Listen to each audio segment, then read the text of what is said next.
Bienvenue à tous les fans de Casablanca 360. N'oubliez pas de liker, commenter et vous abonner pour ne rien manquer de nos prochaines vidéos. Dans cette vidéo, nous avons 3 nouvelles très importantes concernant notre club bien-aimé. Commençons par la première. L'avenir d'Arda Güler au Real Madrid ne devait pas être remis en question malgré sa jeunesse et son talent prometteur. Le club merengue a misé fort sur son recrutement, croyant en son potentiel pour devenir un joueur clé à l'avenir. Cependant, certaines rumeurs évoquent un possible départ en raison de son manque de temps de jeu cette saison, ce qui a suscité des inquiétudes parmi les supporters madrilènes. Depuis son arrivée au Real Madrid, Güler a été considéré comme une pépite à polir.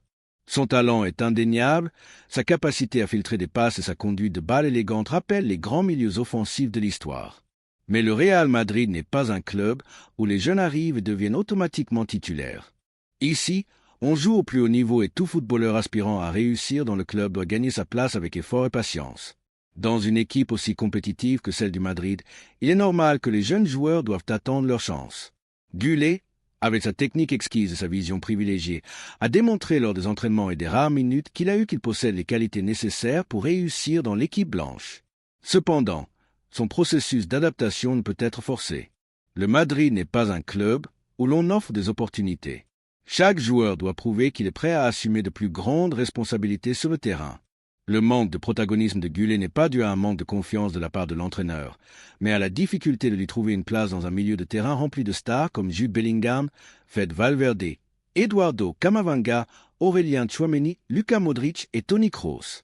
Les options de rotation sont limitées. De plus, Carlo Ancelotti est un entraîneur pragmatique qui privilégie l'expérience dans les matchs clés. Il est compréhensible que Güler veuille jouer davantage, mais il doit comprendre que son moment viendra. Vinicius Junior a traversé un processus similaire lorsqu'il est arrivé au club. Il n'était pas titulaire indiscutable et il y avait des critiques sur son manque de temps de jeu. Cependant, avec du travail et de la patience, il a gagné sa place et est aujourd'hui l'une des figures de l'équipe. La même chose s'est produite avec Rodrigo, qui a dû attendre son opportunité et est maintenant indispensable dans l'effectif. Si chaque jeune qui arrive au Madrid et ne joue pas immédiatement décide de partir, le message envoyé serait très dangereux. L'histoire du club montre que la patience est la clé de l'évolution de tout joueur. Luka Modric, par exemple, a été considéré comme un échec lors de sa première saison. Aujourd'hui, il est une légende du Madrid et l'un des meilleurs milieux de terrain de l'histoire. Les derniers rapports indiquent que l'entourage de Güler est mal à l'aise avec sa situation. Il a été question que si Ancelotti reste sur le banc la saison prochaine, le Turc pourrait chercher une sortie. Ce type de rumeur ne bénéficie ni aux joueurs ni au club. Il n'a pas de sens qu'un footballeur aussi jeune pense à quitter un projet qui croit clairement en son talent. Le Real Madrid doit rester ferme et ne pas permettre que les pressions externes influencent sa planification sportive. Güler est un joueur du présent et du futur, et sa croissance ne doit pas être affectée par l'impatience. Il ne faut pas oublier que cette saison, il a eu des problèmes physiques qui ont retardé ses débuts et son adaptation. S'il est donné du temps, il finira par montrer pourquoi le Madrid a misé sur lui. Carlo Ancelotti a été très clair dans sa gestion des jeunes talents. C'est un entraîneur qui mise sur les joueurs quand il considère qu'ils sont prêts. Il l'a déjà fait avec Vinicius, Rodrigo et Valverde, et il le fera de même avec Güler quand le moment sera venu. Le technicien lui-même a assuré que le Turc est un joueur spécial et que le club a pleinement confiance en son évolution. Le Madrid n'est pas un club qui fonctionne sous pression individuelle. Si Güler veut vraiment réussir dans l'équipe, il doit accepter le processus et travailler pour gagner une place. Une sortie, que ce soit sous forme de prêt ou de transfert, ne devrait être envisagée que si le club considère que c'est le mieux pour son développement, et non parce que l'entourage du joueur l'exige. Les supporters du Real Madrid ont montré qu'ils sont patients avec les jeunes talents. Les Madrilènes savent qu'au sein de ce club, les minutes ne sont pas offertes et que chaque joueur doit prouver qu'il mérite d'être sur le terrain. C'est pourquoi beaucoup se demandent si Güler devrait vraiment partir s'il ne joue pas immédiatement. L'histoire du Madrid est remplie de joueurs qui ont dû attendre leur moment, de Casemiro, qui a été prêté avant de devenir une pièce clé, à Karim Benzema, qui a mis plusieurs saisons à s'imposer comme titulaire indiscutable. Si Güler est intelligent, il prendra ces exemples comme inspiration et travaillera dur pour gagner sa place dans l'équipe. Le madridisme doit élever la voix et faire comprendre que le club ne peut pas céder aux exigences d'un jeune joueur qui vient à peine d'arriver. Le Real Madrid est au-dessus de tout footballeur et la seule manière de réussir ici est par le travail, l'engagement et la patience. À ce stade, il est important de connaître l'opinion des Madrilènes. Pense-t-il que Güler devrait recevoir plus de temps de jeu immédiatement, ou estime-t-il qu'il doit attendre son opportunité et prouver sa valeur avec patience? Le Real Madrid est le plus grand club du monde parce qu'il a toujours privilégié le projet collectif aux intérêts individuels. Arda Güler a le talent et les qualités pour réussir au Bernabéu, mais il doit comprendre que tout vient en son temps. Si le jeune Turc a la détermination de se battre, il finira par briller avec le maillot blanc. Mais si son entourage insiste pour un départ, peut-être que le problème ne vient pas d'Ancelotti ni du club, mais d'un manque de vision à long terme. Le Madrid ne doit pas céder. Güler est un joueur d'avenir et son évolution doit suivre le bon chemin, sans précipitation ni pressions externes.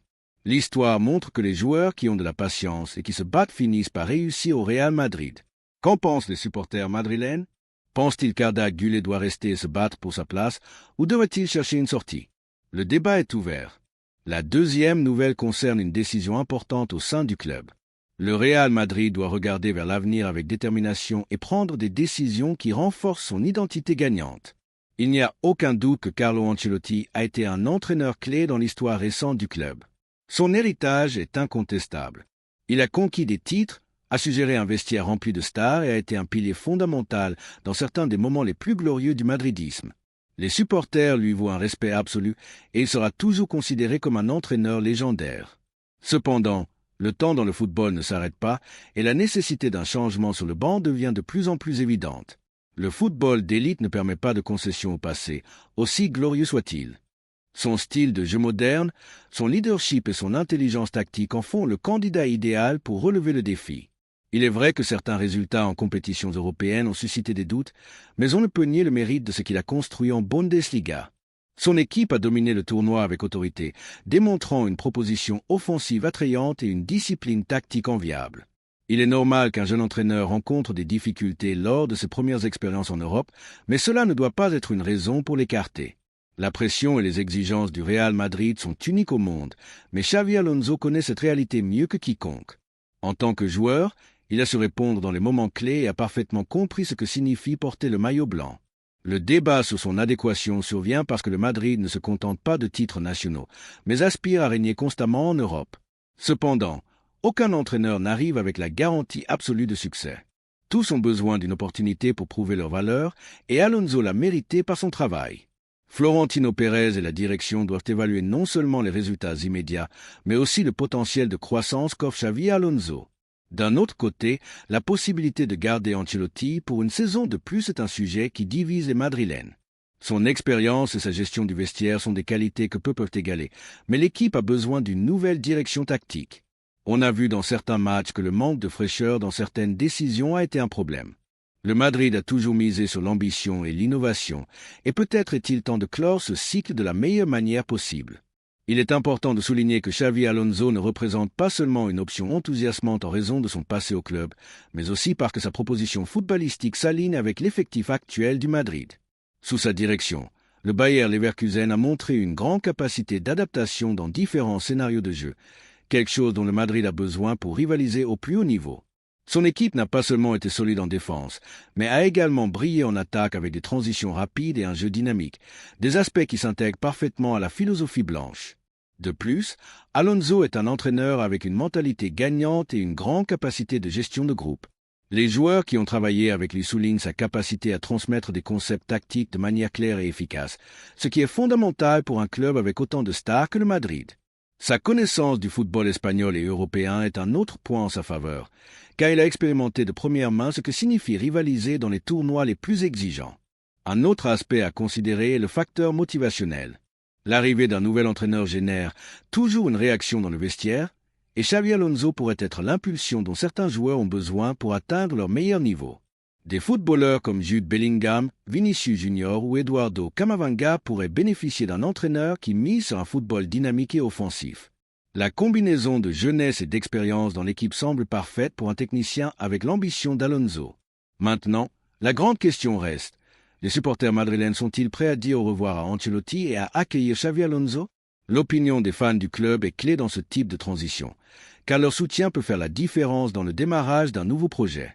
Il est évident qu'Ancelotti part avec l'admiration et l'affection de tous, mais la question est, est-ce le moment approprié pour passer à une nouvelle ère? Le Real Madrid n'attend personne, et les exigences du club obligent à prendre des décisions avec fermeté. Si Xavi Alonso est l'élu, le madridisme devra le soutenir et lui donner le temps nécessaire pour implanter sa vision du jeu. L'histoire a montré que le club a su faire les bons choix dans les moments de changement, en misant sur des entraîneurs qui ont laissé leur empreinte sur l'équipe. Qu'en pensent les Madrilènes? Xavi Alonso est-il le bon choix pour prendre les rênes de l'équipe? Le débat est ouvert. La troisième nouvelle concerne un tremblement de terre qui s'approche de Barcelone et un transfert qui est sur le point de réaliser un nouveau coup de maître sur le marché des transferts. Selon des sources proches de la négociation, le président du Real Madrid a significativement avancé dans les discussions avec Jorge Mendes pour concrétiser l'arrivée de Lamine Yamal au Santiago Bernabéu. La situation dans la ville comtale devient de plus en plus intenable pour le Barcelona, qui a déjà reçu un nouveau refus de sa jeune star, qui a de nouveau rejeté l'offre de renouvellement présentée par le club. Le Barcelona est dos au mur, sans marge de manœuvre, sans ressources et sans option réelle de retenir celui qu'ils considèrent comme leur grande promesse d'avenir. Mais la réalité est autre. Lamine Yamal est de plus en plus proche de porter le maillot blanc et les culés le savent. Au camp nous, on commence déjà à parler ouvertement de le vendre cet été même pour éviter un départ gratuit en 2026, une décision qui reflète le niveau de désespoir qui règne dans la direction blaugrana. Ils ne veulent pas revivre le traumatisme de l'affaire Figo, mais chaque jour qui passe, le dénouement semble être le même. L'histoire se répète, et le Madrid est de nouveau au sommet tandis que le Barcelona s'enfonce dans une nouvelle crise sans issue. Le problème fondamental pour le club azulgrana est toujours le même, l'argent. Laporta avait promis stabilité, reconstruction et de ramener le Barcelona au sommet, mais le temps a montré que ces paroles n'étaient que des promesses vides. La crise financière a fait des ravages dans le club et maintenant les effets sont visibles dans chaque négociation. Lamine Yamal, à seulement 16 ans, a posé des conditions économiques et sportives que le Barcelona ne peut tout simplement pas remplir. Le joueur et son entourage exigent des garanties que le club culé n'est pas en mesure d'offrir, et Jorge Mendes le sait. Le représentant portugais, l'un des agents les plus influents au monde, a pris une position ferme dans les négociations et ne cédera pas aux supplications de Laporta. Mendes cherche ce qu'il y a de mieux pour son client, et ce n'est clairement pas dans un club en ruine qui n'a même pas les moyens d'inscrire ses joueurs. Pendant ce temps, Florentino Pérez a su jouer ses cartes à la perfection. Il sait que le Barcelona est acculé et que le temps joue en faveur du Madrid. Avec patience, stratégie et sa capacité inébranlable de persuasion, le président blanc a réussi à rapprocher les positions avec l'entourage du footballeur et sa famille, assurant que son avenir est au Santiago Bernabéu. Les supporters madrilènes s'enthousiasment déjà à l'idée de voir Lamine Yamal porter le maillot blanc, un talent précoce avec un avenir brillant devant lui, qui arriverait dans le plus grand club du monde pour continuer à grandir et devenir une star mondiale. Tandis que le Barcelona sombre dans le chaos et l'incertitude, le Madrid continue de renforcer son projet avec intelligence, assurant la relève générationnelle et garantissant que la domination blanche se poursuivra pendant de nombreuses années encore. Le meilleur dans tout cela, c'est que ce mouvement ne renforce pas seulement le Real Madrid, mais affaiblit directement son plus grand rival. La possibilité de ravir sa plus grande promesse et de la voir triompher au Santiago Bernabéu est un cauchemar pour les culés, qui commencent déjà à se résigner face à l'inévitable. Le cas Figo 2.0 est en marche, et à Barcelone, ils le savent. Ils essaieront de le nier, essaieront de maquiller la situation, essaieront de vendre l'histoire que Lamine Yamal ne veut pas partir. Mais la réalité est autre. Florentino Pérez fait ce qu'il sait faire de mieux, gagner dans les bureaux, sur le marché, dans la planification sportive et dans la gestion économique. Le Real Madrid est à des années-lumière du Barcelona. Les culés restent piégés dans leur labyrinthe de problèmes financiers et dans leur tentative désespérée d'éviter l'inévitable, mais la vérité est qu'ils n'ont pas d'échappatoire. Ils ne peuvent pas rivaliser avec la stabilité du Madrid, sa grandeur, son ambition ni sa puissance financière. Ils n'ont pas de marge de manœuvre, pas de réponse et surtout, pas d'avenir. Jorge Mendes le sait, Lamine Yamal le sait, et même la propre direction culée le sait.